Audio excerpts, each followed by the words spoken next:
sampah sembarangan. Udah tahu sampah biang masalah, buang sampah pada tempatnya lah. Iya ya, kalau bukan kita, siapa lagi? Ayo kita buat Jakarta jadi bersih.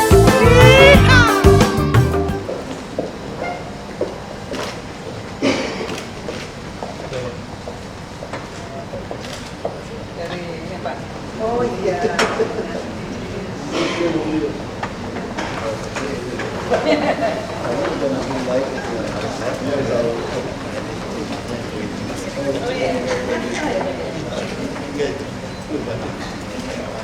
Baik, acara kita mulai.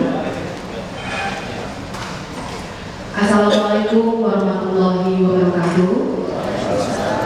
Selamat siang dan salam sejahtera bagi kita semua. Menteri Kesehatan Republik Indonesia, Bapak Dr. Didi Usman Sumantri MSc, yang kami hormati Ketua Komite Intensif Dokter Indonesia, Bapak Dr. Undangan yang berbahagia. Acara pembekalan dan penyerahan peserta Dokter Indonesia 2014 akan diawali dengan menyanyikan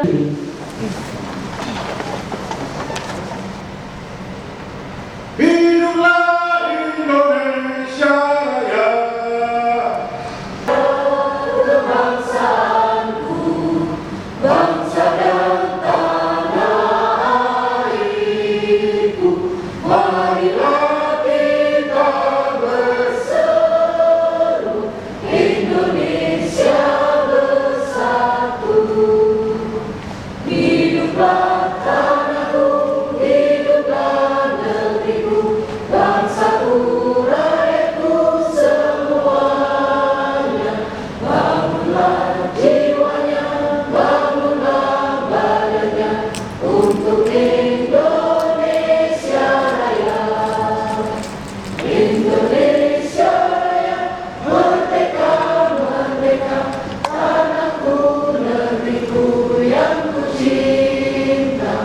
Kehendak Allah Subhanahu wa Ta'ala, Tuhan yang Maha Esa.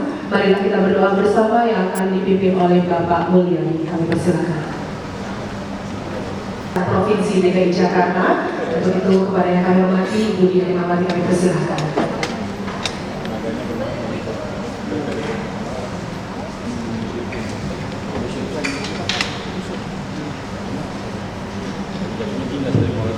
Assalamualaikum warahmatullahi wabarakatuh. Selamat sore, salam sejahtera bagi kita semua. Yang kami hormati Bapak PRT Gubernur Provinsi DKI Jakarta, Kepala Badan BPSDM Kementerian Kesehatan, KIDI Pusat, teman-teman dari KIDI Provinsi, para Direktur Rumah Sakit Koja, Rumah Sakit Pasar Rebo, para kepala suku dinas dan para peserta program intensif Dokter Indonesia yang saya sayangi dan saya banggakan. Selamat datang dalam acara pembekalan dan penyerahan peserta intensif Dokter Indonesia oleh Bapak PRT Gubernur Provinsi DKI Jakarta. Mohon izin Bapak PRT Gubernur, saya sampaikan bahwa sejak tahun 2013 Kementerian Kesehatan Republik Indonesia, Dinas Kesehatan, KIDI Pusat membuat telahan bahwa dengan adanya program KJS, maka rumah sakit puskesmas di DKI Jakarta bludak.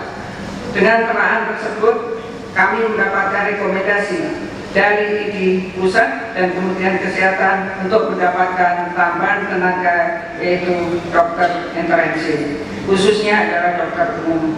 Beberapa tahapan yang sudah kami lakukan adalah dengan pembentukan KIDI Provinsi DKI Jakarta. Intensif di DKI Jakarta akan kita tempatkan pada puskesmas kelurahan, rumah sakit daerah, dan rumah sakit sebanyak 47 yang hadir pada pagi hari ini, dan kami telah melatih sejumlah 58 orang dokter pendamping yang akan mendampingi di puskesmas dan di rumah sakit. Hari ini 47 orang akan kami tempatkan di 3 puskesmas kecamatan, yaitu di Cakung, Durensawit, dan Koja. Kemudian 3 puskesmas kelurahan, Cakung Barat, Pondok Kelapa, Tugu Utara. Kemudian 2 rumah sakit daerah, yaitu Rumah Sakit Koja dan Rumah Sakit Pasar Rebo. Dan sebelum kami turunkan untuk hari Senin pada tanggal 10 November 2014, kami mulai dari tadi mendahului dengan pengenalan program khususnya kepada adik-adik internship yang akan bekerja di DKI Jakarta. Yang pertama adalah tata laksana pengobatan TB DOTS, HIV/AIDS dengan pengobatan ARV, tata laksana DBD, kusta, surveillance dan imunisasi. Kemudian yang kedua adalah pengenalan formularium nasional obat-obatan yang khususnya ada di DKI Jakarta, tata cara kerja Kartu Jakarta Sehat yang sekarang kita integrasikan dengan JKN dan sistem rujukan rumah sakit, serta public health yang akan kami kenalkan dengan klinik rusun, kemudian klinik pasar, posyandu, PSN 30 menit, community healthcare, serta tata laksana gizi buruk. Demikian yang dapat saya laporkan. Untuk selanjutnya mohon arahan dan perkenan dari Bapak PLT Gubernur menerima 47 dokter yang akan bekerja bersama-sama dengan kami. Terima kasih. Assalamualaikum warahmatullahi wabarakatuh.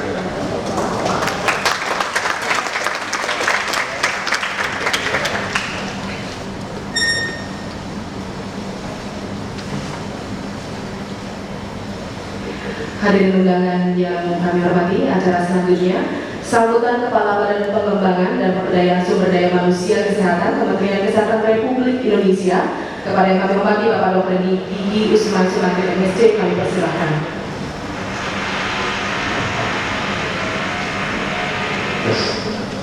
Assalamualaikum warahmatullahi wabarakatuh.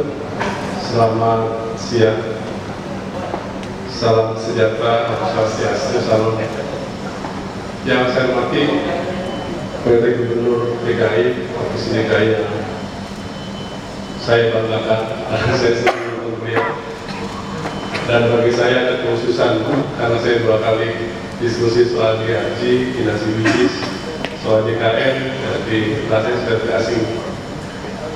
Kalau beliau, Kepala Kesehatan Provinsi, Dr. Din, para pejabat di lingkungan pemerintah Provinsi DKI Jakarta, pejabat Kemenkes, ada beberapa orang yang ikut, para kepala dinas kabupaten, para bapak ibu pendamping teman-teman intensif, teman-teman KIDI, adik-adik kali ya, peserta intensif wilayah Provinsi DKI Jakarta. Yang pertama untuk mensyukur kehadirat Allah Subhanahu wa Ta'ala bahwa siang ini kita bisa menyerahkan 47 dokter intensif ke Pak Gubernur. Di satu sisi sangat membahagiakan, di satu sisi memang Pak Gubernur, saya laporkan program intensif ini program yang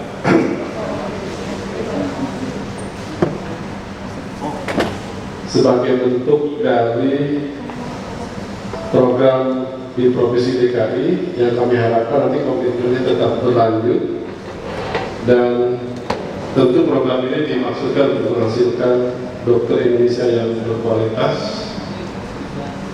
Memang sampai ini sudah berkualitas, maksudnya betul-betul disesuaikan dengan kebutuhan di lapangan, karena memang update terus di keilmuan kedokteran itu, sehingga diharapkan seluruh rakyat Indonesia juga bisa mendapatkan pelayanan kesehatan yang bermutu dari para dokter yang kita cetak dengan baik. Intensif adalah proses pemantapan mutu profesi dokter untuk menerapkan kompetensi yang diperoleh selama pendidikan secara terintegrasi, komprehensif, mandiri dalam rangka kemandirian dan penyelarasan antara pendidikan dengan praktek lapangan. Karena itu di wahananya ada di puskesmas dan di rumah sakit. Jadi Budi tadi sudah melaporkan teman-teman kita itu biasanya kekurangan keilmuan soal public health ya. Jadi tadi saya dengar sudah dibekali. Jadi teman-teman sekalian, ini sangat penting karena sebagian besar penyakit 80% itu ada di pelayanan primer. Ke depan memang Kemenkes akan mencetak 90.000 dokter pelayanan primer. Di samping nanti di bawahnya ada tenaga kesehatan lainnya akan menyesuaikan dengan pendidikan lain primer. Kita ingin menyaring semua penyakit di tingkat bawah, mempertahankan yang sehat tetap sehat ya. Tapi kalau sakit, dananya tetap terjamin. Jadi jangan pusing lagi. Tetapi jangan juga berharap bahwa kemudian semuanya sempurna. Kita perlu waktu ya. Di berbagai negara lain itu saya lihat seperti Thailand perlu 9 tahun ya. Australia 9 tahun, Thailand itu perlu 12 tahun sampai seluruh penduduk punya jaminan kesehatan. Jadi soal pembiayaan itu memang memerlukan waktu karena menatakan sistem, termasuk kita hari ini intensif yang kita lepas, maksudnya adalah untuk meningkatkan kualitas. Ke depan, Bapak-Ibu sekalian, teman-teman sekalian, memang profesi dokter itu sangat dituntut kemandirian, di samping keahliannya itu diambil. Karena itu Bapak-Ibu ada STR, ada uji kompetensi dan sebagainya ya. Ternyata jadi dokter memang susah, harus belajar terus, tidak bisa diam. Saya pikir juga keilmuan profesi lain juga sebenarnya harus belajar terus, karena memang terutama ilmu medis, perkembangan teknologi menjadi sangat penting untuk terus kita ketahui perkembangannya. Pelaksanaan program intensif ini saya laporkan juga Pak PT Gubernur sepanjang kurun waktu ini tahun keempat ya untuk pelaksanaan intensif, lebih dari 13.000 dokter dari 46 fakultas kedokteran yang telah mengikuti intensif. Kita tempatkan di 479 rumah sakit dan 652 puskesmas di 33 provinsi. Jadi setahun kami 3 periode, 3 kali melakukan. Tentu yang kita perhatikan tidak ada pengiriman, karena kalau teman-teman sekalian sudah selesai juga kami harus memperhatikan itu lagi. Jadi prosesnya terus-menerus jadi siklus. Mudah-mudahan nanti akan tambah banyak, pembiayaan tambah banyak. Ke depan kami mungkin akan dorong juga pembiayaan ke daerah, Pak Gubernur, karena nggak mungkin semua ditanggung di pusat. Ini masalah desentralisasi, ada Undang-Undang 23 yang baru tentang Pemda. Nanti kewenangan lebih banyak di provinsi sebenarnya. Nanti mungkin kita akan match ke arah sana. Ini baru ide saya, belum sampai jadi punya ke depan atau kita pikir. Pada November 2014, 47 dokter di DKI yang bertugas di wilayah Jakarta Timur dan Jakarta Utara, karena itu ada Pak Kadis dari Jakarta Timur, Jakarta Utara, Jakarta Selatan, lengkap saya akan berlanjut terus pada periode berikutnya sesuai dengan periode rekrutmen program intensif selama 4 kali setahun. Nah, saya laporkan juga tahun ini kita buat online system ya. Jadi tidak ada lagi pendekatan telepon-teleponan, Pak Usman tolong dong anak saya kita harus tidak ada lagi ya. Saya minta tolong DKI jangan pernah manja. Lulusan teman-teman FK itu harus siap ditempatkan di desa-desa ya. Saya dulu lulus keluar langsung ke Kalimantan Tengah, 5 tahun, saya nggak mau pulang karena betah. Jadi jangan bayangkan bahwa di daerah itu Anda susah. Senangnya aja pekerjaan, saya lihat kemudian juga dulu semuanya kita begitu ya, senior saya nih Pak Gubernur. Jadi beliau itu sebelum jadi objek bertahun-tahun juga di desa-desa kita. Jadi dokter-dokter ini senior-senior kita sudah mengalami itu dan mereka lulusannya tahun 80 ke bawah, jadi lebih susah dibandingkan sekarang ya. Tapi kita enjoy semua, dengan begitu kita tahu Indonesia itu luas ya. Bahkan dulu saya ditaruh di Kalimantan Tengah, Barito Selatan yang mulai dibentuknya tahun 79, saya 85 di sana. Baru sekian tahun kalau masuk nggak bisa keluar karena jalannya hanya satu seperti kita punya sepeda motor dan kuda kerjanya. Jadi tapi memang waktu itu luar biasa, kesehatan sangat diperhatikan oleh melalui impresi-impresi ya. Jadi karena dulu sentralistik sekali, jadi semua apapun ditetapkan pusat. Ya semuanya melalui satu prosesnya. Tahun ini kita banyak perubahan secara politis, kita banyak diperhatikan, mudah-mudahan nanti akan lebih baik lagi. Yang terakhir barangkali dalam kesempatan ini sekali lagi saya mengucapkan terima kasih dan penghargaan setinggi-tingginya kepada seluruh jajaran pemerintah DKI, Pak Gubernur dan Bapak sekalian, dan tentu stakeholder terkait, ID dan teman-teman yang mendampingi. Tadi saya lihat yang mendampingnya 58, yang intensif 47. Lebih banyak mendampingnya daripada. Tapi bagus lah, ilmunya semakin banyak ya. Jangan lupa, kalau saya bayar pendampingnya juga nih, bukan hanya dokter intensif tadi. Mudah-mudahan pelaksanaan intensif dokter ini semakin baik. 2015 akan ada juga nanti intensif dokter gigi juga ya. Karena ternyata dokter-dokter ini dulu kita belajar di fakultas kedokteran, 6 bulan setelah itu kita post up di puskesmas ya. Jadi dulu kita ditempatkan juga. Kalau saya di UI dulu di Serpong ditempatkan beberapa bulan, dan kita belajar public health. Sekarang memang pasiennya saya pikir semakin banyak mestinya ya, kasus semakin banyak mestinya. Teman-teman nanti sekian bulan di puskesmas, sekian bulan di rumah sakitnya, jadi belajar di dua tempat itu, dimatangkan. Kalau ada yang nambah nanti kita PDT aja. Karena intensif memang cuma setahun, dan ada disiapkan untuk setahun. Terima kasih sekali lagi. Assalamualaikum warahmatullahi wabarakatuh. Acara selanjutnya penandatanganan berita acara dan serah terima peserta dan kepala pengelolaan dan sumber daya kesehatan untuk menuju meja penandatanganan.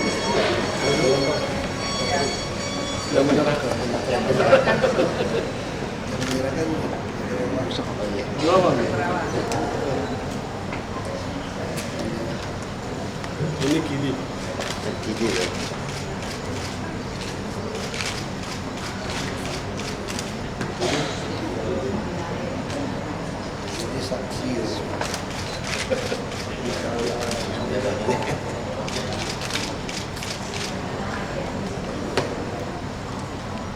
Waktu itu sebagai saksi ya?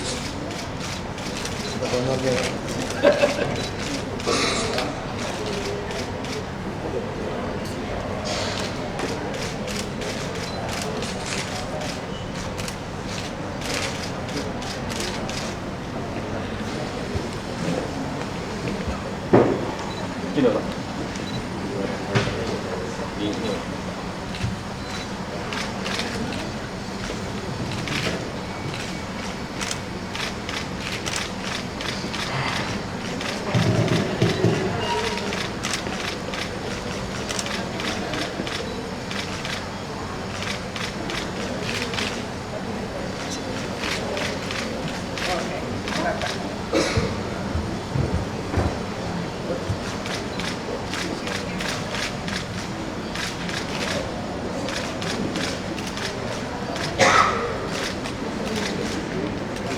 Mohon berkenan selanjutnya untuk berfoto bersama terlebih dahulu.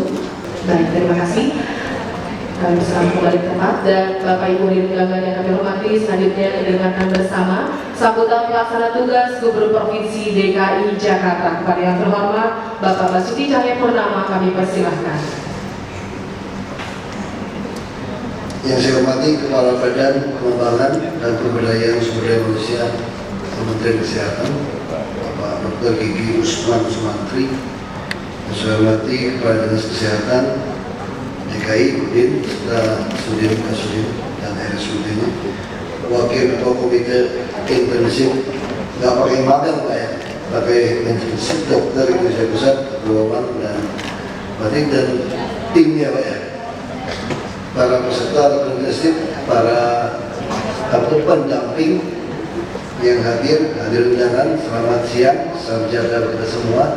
Pertama-tama kami atas nama Pemprov DKI mengucapkan terima kasih untuk jatah 47 orang. Ya lumayan. Nah tentu saja saya tanya Pak Muktin, harusnya Jakarta tidak dapat ya, tapi katanya ada dasar hitungan pasiennya banyak. Nah yang perlu saya sampaikan di sini, saya panggilnya dokter, udah dokter ya nih ya, udah dokter, bukan anak koas lagi ya. Saya dulu pengen jadi dokter, cuma ya kayaknya nggak cocok, terlalu cowboy gitu ya. Jadi 1 minggu kuliah terus kabur, pindah ke geologi. Jadi jauh banget ilmu manusia jadi ilmu bumi. Toh semua manusia kembali ke bumi kan, jadi kita belajar di ujungnya aja supaya cepat gitu. Nah Jakarta itu kalau kita lihat data BPS yang miskin itu hanya kira-kira 3,7%. Nah, kenapa? Karena Jakarta itu menggunakan garis kemiskinan itu 2.500 kalori per hari. Akibatnya, kalau dihitungan rupiah hanya 347.500, ya kira-kira naik turun di bawah 350.000. Jadi orang kalau berpenghasilan di atas itu dianggap orang kaya.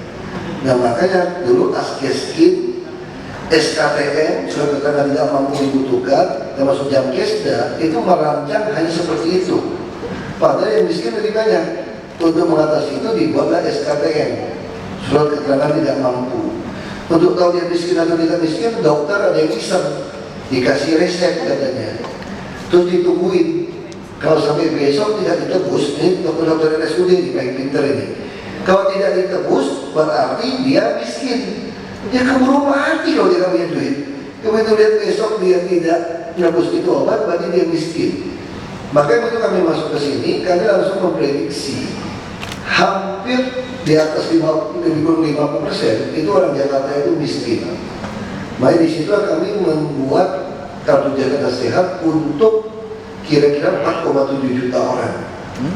Nah, ini kalau diperdebat secara undang-undang, kita berantem. Ini tidak miskin. Nah, kami sedang melakukan survei, kami namakan indeks sebenarnya KHR, kebutuhan hidup layak. Kebutuhan hidup layak Jakarta kira-kira 2,4 juta aja. Nah, kami ingin batasan miskin itu di KHR. BPS memberikan nama yang KHR, Pak, agak mirip dengan buruh. Jadi apa? Kita gunakan indeks kebutuhan hidup cukup, KHC. Jadi kita lagi survei dari BPS, nanti kelihatan tahun depan mungkin keluar hasilnya. Saya perkirakan ya mungkin bisa 50-60% orang Jakarta miskin. Kalau KHC kan buat pajak. Kalau dia punya keluarga, punya pasangan tidak bekerja, punya anak, bisa-bisa 60% sampai 80% bisa-bisa orang Jakarta itu kategori miskin. Nah, ini nanti kalian begitu di tempat lokasi, jangan kaget orang miskin yang datang begitu banyak. Ini masalah. Dan juga ada kesempatan ke pasar-pasar. Kenapa kami memaksa di pasar itu ada klinik? Saya ada cerita Pak Buktin cukup banyak. Karena saya temukan orang miskin itu tidak punya uang ke puskesmas memeriksa kesehatan. Tapi dia tiap hari harus ke pasar. Kenapa? Di rumah nggak ada kulkas. Jadi dia tiap hari ke pasar tungguin. Nah, dengan ada klinik di pasar, kita harapkan dia terjadi check up sekalian datang. Nah, ini yang mau kita lakukan. Tentu saja posyandu kita juga tidak ingin, puskesmas klinik kita tidak ingin orang miskin. Dulu waktu saya jadi bupati di Belitung Timur, nggak ada anak KTP kan. Kalau ada orang miskin, kenapa mesti kita yang datang ke rumahnya? Karena orang miskin itu nggak punya mobil, dia cuma mampu naik ojek atau naik bus. Kalau sakit naik taksi, tidak sanggup dia untuk baring. Nah, kita yang harus kunjungan. Nah, kalau kita bercanda, dokter di Indonesia harusnya lebih pintar daripada dokter Singapura. Kenapa? Karena praktek ketemu orang jenisnya banyak. Dia kalau sakit demam berdarah jangan dikirim ke Singapura, lewat kamu. Dia nggak ngerti kayaknya dia. Malaria bisa-bisa dia pasti ngerti. Jadi banyak orang, tapi kita nggak percaya kepada dokter. Karena dokter kita mungkin saking banyak, lama-lama jadi bosan. Nah, saya yang berharap kalian ini, saudara ini semua semangatnya mesti seperti baru lulus ini. 10 tahun pun tetap mesti 1 tahun pertama diulang 10 kali untuk hatinya, empatinya. Jadi 20 tahun jadi dokter, 30 tahun jadi dokter, tetap tahun pertama baru lulus diulang 30 kali. Tapi kalau pengalaman, ya jangan, ya 30 tahun ya 30 tahun. Jangan pengalaman dokternya 30 tahun, tahun pertama diulang 30 kali. Ya berarti kita gagal. Ini magangnya ini gagal kita. Nah, kalau sistem ini jalan, kami juga berharap di Jakarta ini seluruh penduduk itu mempunyai jaminan kesehatan. Dia bisa dari swasta, bisa beli di BPJS. Sehingga ke depan dokter-dokter akan digaji dengan baik. Nah, kalau saudara memang suka di Jakarta, bisa jadi pegawai harian lepas, bisa tes jadi PNS, Saya kira gaji di Jakarta cukup lumayan sekarang. Tahun depan PNS paling rendah pun kita targetkan bisa 12 juta. Kita set mungkin tahun 2016-17 bisa 20 juta. Tapi tentu dengan poin-poin yang kita hitung. Nah, kita harapkan Jakarta ini bisa jadi, kami juga membangun rumah sakit yang banyak, kita harapkan RSCM menjadi rujukan untuk nasional saja. Orang Jakarta nggak usah ke situ lagi. Tarakan, RSUD Tarakan sudah kategori A pendidikan. Nanti kita juga jantung, kanker, kita mesti bikin. Sehingga nanti saudara kita dari luar Jakarta datang tidak menunggunya lama. Dan sekali lagi saya mengharapkan yang paling penting dokter itu adalah empati. Nah, jangan sampai, saya dulu pernah nantang dokter kalau nggak suka program Askeskin saya. Jadi BPJS Kesehatan itu saya lakukan tahun 2006 di Belitung Timur sebetulnya. Karena saya baca dari koran Hasbullah, terus ada undang-undang SJSN nomor 40 tahun 2004 yang diimplementasikan itu 2009, tapi tidak dilakukan sehingga BPJS Kesehatan tidak ada. Nah, begitu saya masuk ke DPR RI 2009, saya langsung diangkat teman-teman jadi sekretaris Kaukus Kesehatan. Dan saya juga duduk di balik, kita memperjuangkan kerjasama dengan guru, demo macam-macam supaya BPJS Kesehatan di gol sampai tengah malam itu Pak. Kita harus ngotot untuk dapatkan itu. Nah, begitu dapatkan itu, makanya DKI kita langsung menjadi provinsi pertama yang uji coba BPJS sebetulnya. Kita nggak mau jangkesda, kita leburkan karena sistem asuransi harus banyak. Makanya DKI 2013 kita ngotot. Saya dikerjain, dilawan, saya nggak peduli karena saya udah pengalaman di Belitung Timur dulu. Yang ngelawan dokter, perawat, dia nggak ngerti. Masa kencing aja lebih mahal 2.000, satu pasien dihitung 2.000. Dia nggak ngerti kapitasi.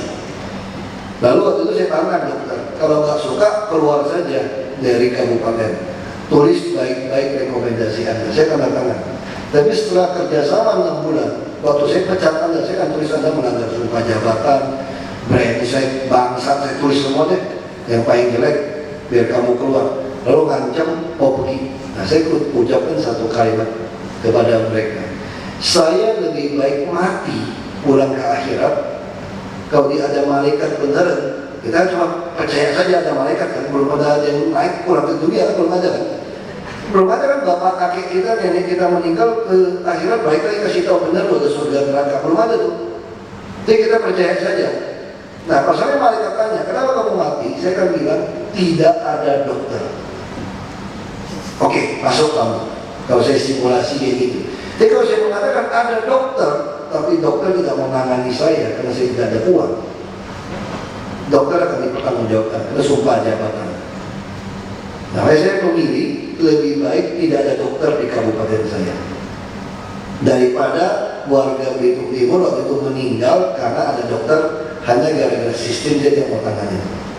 Untung tidak ada yang mau keluar, ngoceh-ngoceh aja, buat idi. Ada yang mau ngancam demo saya, wah saya paling demen lah gitu aja. Lebih semangat hidupnya kan. Kalau gitu kan ada semangat itu. Kalau nggak ada tantangan itu kurang seru hidup itu. Kalau yang mau melawan kan olahraga juga dikecil. Ke dokter gigi pun lebih tahan Pak. Kalau lagi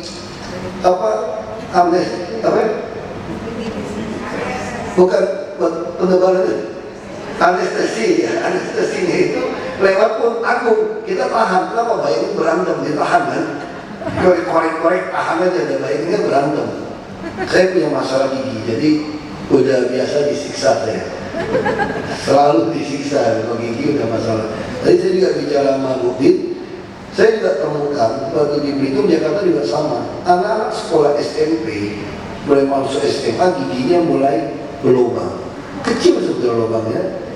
Karena nggak bisa ke puskesmas, dia kalau dia nggak mampu, kecuali yang kaya, puskesmas tutup. Harusnya kita yang datang ke sekolah untuk tambal gigi-giginya. Jangan sampai dari abses segala macam, wah ada masuk pulang udah pusing. Kalau saya ini udah parah, udah gigi itu udah sering lah korek gusi, dikorek ini udah sering. Nah ini kalau bisa kita lakukan, nah terutama turun ke lapangan. Nanti kita harapkan sistem data yang sakit bisa kita dapatkan. Yang kelemahan bangsa kita ini, clinical pathway-nya itu nggak ada. Itu yang membuat kita susah. Cina walaupun dia komunis, dia ada. Maka waktu dia mau melahirkan sistem ini gampang. Kita punya masalah dengan rahasia. Saya mengerti sekolah dokter mahal, susah lagi. Anak saya pengen jadi dokter, tapi kemarin dia pengen arkeolog. Ngambil IPS dia gak ketemu dong, IPA, gak ada kimia. Soal bedah sih lumayan, kontrol mata, tangan, motorik, sama pikirannya cocok. Kenapa? Sering main Xbox. Nah, dia kalau mau jadi dokter bedah, yang pakai itu sering main Xbox, kayak main game, itu pasti jago tuh. Antara kontrol mata, nah ini pasti pas gitu. Ini serius. Jadi anak saya kalau dites, wah motongnya bagus banget ya, karena dia sering main game kan. Kalau tenang darah muncrat biasa, sering main game yang bunuh-bunuhan darah muncrat itu udah kebiasa. Ini juga, ini hanya sekedar, tapi maksud saya kita siapkan. Ini saudara harus pikirkan dari sekarang, nanti mau ambil spesialis apa. Jadi sambil magang belajar, itu harus pikir ke depan. Yang kayak anak saya nih tiba-tiba dia mau jadi dokter, ambil IPS, gak ada kimia, gimana mau jadi dokter? Nah ini masalah, dan tentu yang spesialis juga sama. Dan saya juga yakin pemerintah kita makin ke depan, spesialis sudah lebih gampang.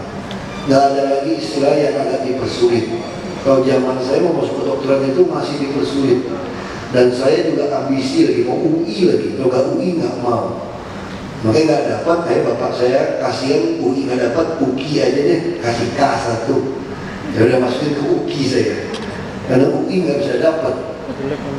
Nah itu dulu tuh ada pembatasan. Nah sekarang kita harapkan tentu tidak, tapi kan uangnya yang bicara. Nah tentu saya tidak tahu dokter-dokter di kita seperti apa, tapi memang sebagian dokter di Indonesia itu memang bisnis. Karena kebutuhan, macam-macam, udah beda sifatnya. Nah saya tidak tahu bagaimana saudara, tapi minimal masuk ke Jakarta, orang Jakarta ini penyakitnya aneh-aneh, macam-macam.